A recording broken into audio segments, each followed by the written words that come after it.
Hello my sweeties and welcome back to my channel. If you don't already know me, my name is Celise and thank you for joining my spooky little family. In today's video, we will be talking about a little indie film called Migraine. Let's get into the video.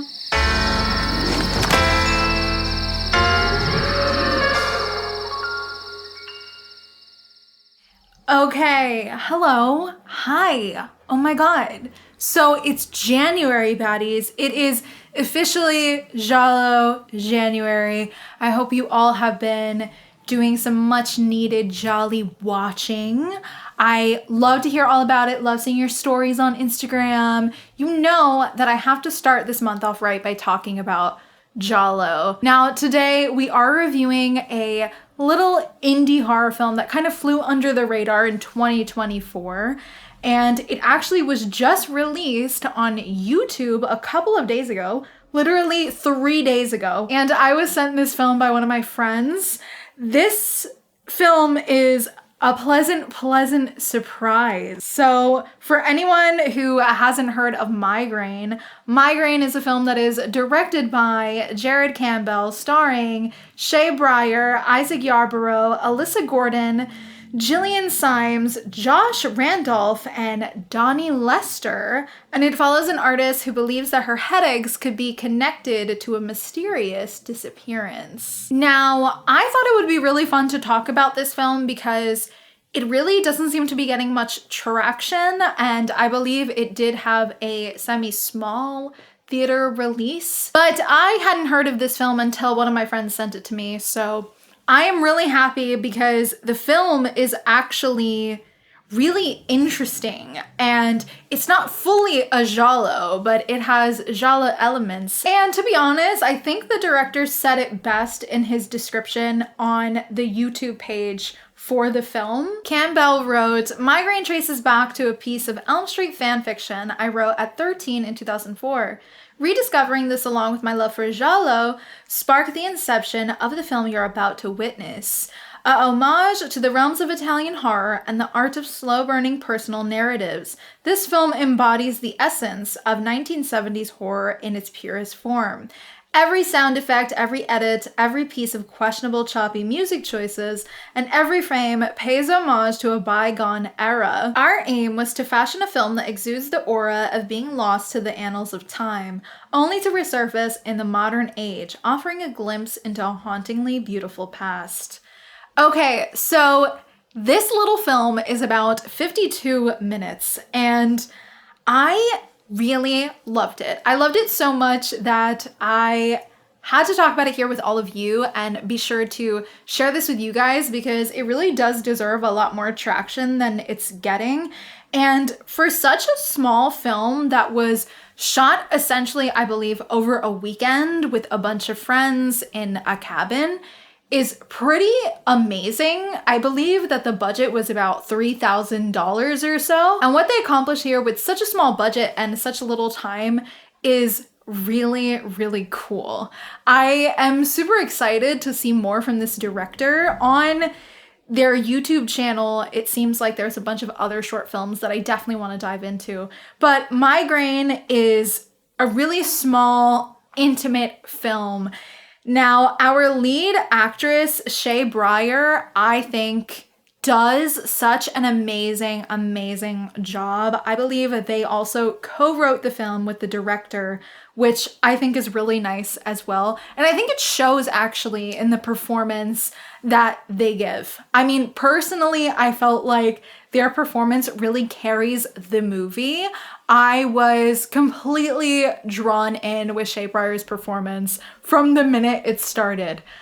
All I know is that one of the most terrifying things in the world for me is a migraine that lasts for many days. Not too long ago, I had a migraine that lasted for about 3 days, and I just couldn't even function. So this movie, just having that migraine and it being like this horror-induced crazy nightmare, that's enough for me, baddies. This is one of my worst nightmares. Now, I don't want to give too much away. The film really kind of starts quickly. It gets right into it, and it really does not drag at all in its 52 minutes. I love the poster of the film. Before I continue talking and kind of dancing around the story, I want to talk a little bit about the poster. I love the poster. It is so 70s. I love the style. I love the opening title card. You guys know that I am an absolute snob when it comes to title cards. I always post them on my stories to show you guys what I'm watching and like any recommendations that you've given me. And title cards have become something that I'm just really snobby for. This title card is actually really pretty and very, very 70s. I love the way that the film is shot, and kind of all of these very choppy edits, and just overall everyone's performance felt very, very of the time. Now, in terms of Giallo, like I said earlier, the film is not a full-on Giallo, but it has a lot of Giallo elements. Now, before I talk about the killer, which I won't spoil because I really want you guys to go and see it. I mean, like, you can go watch it after this video. What are you doing? It's only 52 minutes. The killer, like in many Gialli, is kind of just some guy. But the interesting thing is that a lot of times in Gialli, the killer is a very fashionable killer, if you will, right? Now, in this film, the killer has a very distinct look, and I love the silliness that kind of comes with this killer, because ultimately the silliness kind of makes it even scarier. There is kind of like this uncanny valley type of look to this killer that I just love. And again, I love these really small projects that are made by clearly people who love the genre, that are friends, that are passionate. Like, you can tell immediately that everyone here is passionate about 70s horror. So that I love, and you guys all know with my love for Gialli, I love 70s horror. That's my favorite decade for horror. There's a lot of these modern day horror films that are inspired by 70s horror, or they try to act like it's 70s and it doesn't really have that feel.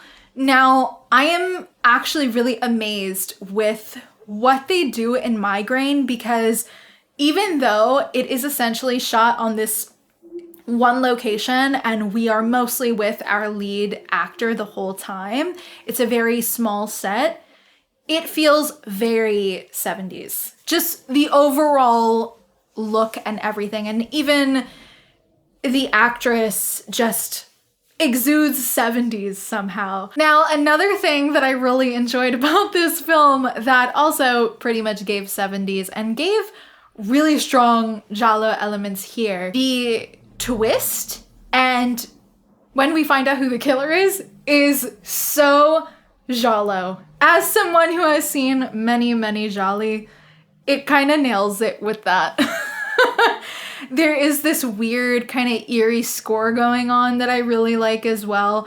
It's just a really fascinating project, and I love seeing what they accomplish with such a small budget. Another thing that just made me love the movie more, and goes to show how much they really pay attention to the era and to Giallo, is that apparently this film, being inspired by Argento, they chose to dub the film entirely in post-production.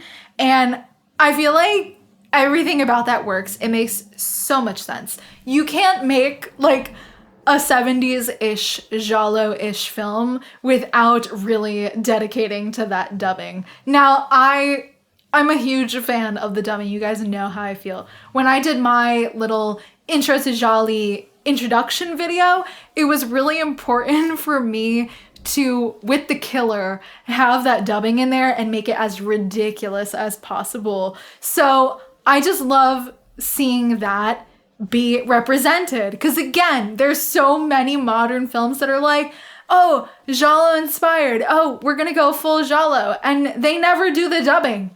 We need it. We want it. That is part of the era. That is part of the love for the era and the comfort that I feel with Jolly. I love hearing that good dub, you know? Most of the time it's bad, but that's the point. It's charming. Now, like I said, this film is kind of straightforward and to the point. We see our character having these migraines and seeing what exactly she is going through and why the migraines keep getting worse and worse. And of course, it all has to do with this serial killer. It's really difficult to talk about. I don't want to spoil it at all. I had such a great time with Migraine. I hope more people see it. I really am excited to watch more from Jared Campbell and that whole team. Hopefully they have done more films together. If they haven't, I really hope they do. I really loved seeing a bunch of friends just get together and make art. There's something so beautiful about that, and indie filmmaking in general is something that since the start of this channel I have always tried to prioritize and celebrate here, because I do feel like we need more of that and we need to kind of support and build a stronger community. And I am so happy that this film exists and that people can just go on YouTube and watch it now.